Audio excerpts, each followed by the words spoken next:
बात बोलना चाहती हूँ। मैं 20 साल पहले पुस्तक पढ़ती थी। एक तो कृष्णदत्त ब्रह्मचारी जी हैं, हमारे ही गांव में जन्मे हैं। अच्छा, वो जो उनमें श्रृंगी ऋषि की जी आत्मा जी वाले। जी।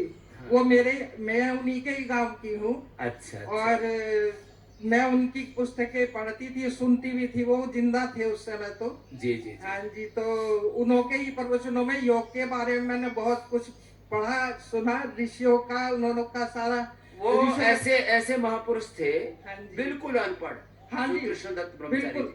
आज जी। और जब लेटते थे तो उनके अंदर अपने आप उनके वो पूर्व जन्म के श्रृंगी ऋषि हाँ की जी। आत्मा आकर के सब वेद दर्शन उपनिषद के सारे उपदेश दिया करते, रामायण महाभारत पुराण सब बोला करते। उन्होंने बताया कि जो मोक्ष के निकट की आत्माएं होती हैं, अंतरिक्ष में रहती हैं, वहां जा करके उनकी आत्मा शरीर से बाहर होकर के उनके साथ होता था। और जैसे उससे प्रसारित हो रहा है टीवी पे प्रोग्राम, ऐसे प्रसारित उनके शरीर के द्वारा होता था यहाँ।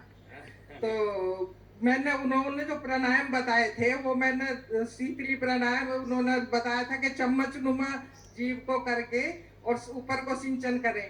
तो मैंने किया तो हुआ नहीं। अब मैं कहने लगी, सोचने लगी कि आप कौन बताएगा, वो चले गए थे। तो इसे कौन बताएगा। तो मैं यूं प्रार्थना करने लगी संध्या के बाद कि हे परमात्मा, या तो मुझे अगला जन्म ऐसा देना जो मैं ऐसे ऋषियों के साथ ही जन्म हो गई, और या फिर मुझे ऐसी कोई महान आत्मा दिखाओ जिसे मैं बता दे, कोई मुझे इसी जन्म में मुझे पता चल जाए। तो मैं कुछ प्रार्थना करके परमात्मा से मैंने टीवी जो खोला तो आप आ रहे थे उसमें। और मेरे को इतनी वो आई आश्चर्य कि परमात्मा तो कहते ही सुन लेता है। मैंने आपको जो सुना ना, तो मुझे, क्योंकि उनके प्रवचन में पढ़ चुकी थी, उन्होंने सारे ऋषियों के क्रियाकलाप, राम क्या थे, कैसे जन्म हुआ, सब कुछ उनके प्रवचनों में कुछ भी छूटा नहीं है। जो कुछ वेद में है सो उनके प्रवचनों में है, जो वेद में है सो उनके प्रवचनों में था जी। तो मैंने वेद भी चारों पढ़ लिए हैं और उनके प्रवचन भी पढ़े थे। और अर्थ सहित वेद पढ़ करके मैंने यज्ञ कर लिया है चारों वेदों को। और वैसे भी आचार्यों के द्वारा भी चारों वेदों का यज्ञ कराया है जी। और मैं बड़ी मजबूत माता है। चार वेद खुद भी पढ़ लिए, चार वेदों का यज्ञ भी कर लिया, अब योग करने में लग गई। दोबारा मैंने शुरू कर दिया। ऋग्वेद के 86 सूक्त में पढ़ चुकी हूँ जी।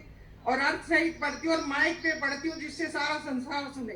ये लो, पहले बोलते थे स्त्री शूद्रों दिया था, बोले स्त्रियों को और शूद्रों को वेद नहीं पढ़ने चाहिए। हाँ जी। हमने कहा मैं जो वेद सुनाती हूँ। सब पढ़ो, वेद इसमें क्या दिक्कत है, भगवान की मेरा का ज्ञान। इतना उसमें रोम रोम खिल जाता है, मेरे को इतना अच्छा लगता है कि बहुत बहुत प्रणाम। अब तो योग सीख लिया, अब तो अगला जन्म लेने की जरूरत नहीं, इसी जन्म में सीख। बहुत बहुत